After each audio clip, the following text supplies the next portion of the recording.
અને રાજ્યમાં વરસાદની આ સ્થિતિને જોતા મુખ્યમંત્રી ભૂપેન્દ્રભાઈ પટેલ પણ એક્શનમાં થોડીવાર સ્ટેટ ઇમરજન્સી ઓપરેશન સેન્ટરમાં પહોંચે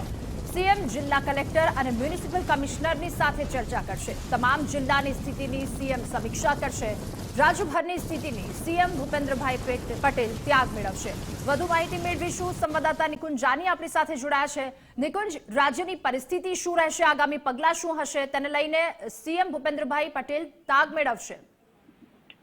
જરૂરથી 4 વાગે તેઓ સ્ટેટ ડિઝાસ્ટર ઇમરજન્સી સેન્ટર ખાતે પહોંચી રહ્યા છે ને ત્યાં તમામ રાજ્યના જિલ્લા કલેક્ટરો અને મ્યુનિસિપલ કમિશનરો સાથે વિડીયો કોન્ફરન્સ કરી વરસાદની પરિસ્થિતિની સમીક્ષા કરશે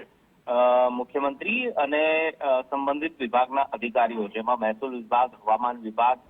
ડિઝાસ્ટર ડિપાર્ટમેન્ટ સહિતના અલગ અલગ વિભાગોના અધિકારીઓ પણ આ બેઠકની અંદર હાજર રહેવાના છે વરસાદની પરિસ્થિતિ સંદર્ભે સમીક્ષા કરવામાં આવશે બે મહત્વના નિર્ણયો રાજ્ય સરકારે લીધા છે એક તો તમામ પ્રભારી મંત્રીઓને પોતાના પ્રભારી જિલ્લાની અંદર મોકલવાનો નિર્ણય લેવાયો છે અને પ્રભારી સચિવોને પણ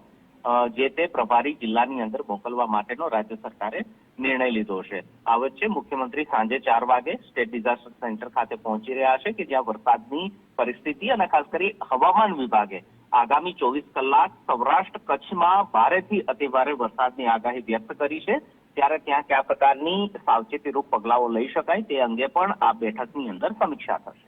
જી નિકુંજ આભાર આપનો તમામ વિગતો સાથે જોડાવા બદલ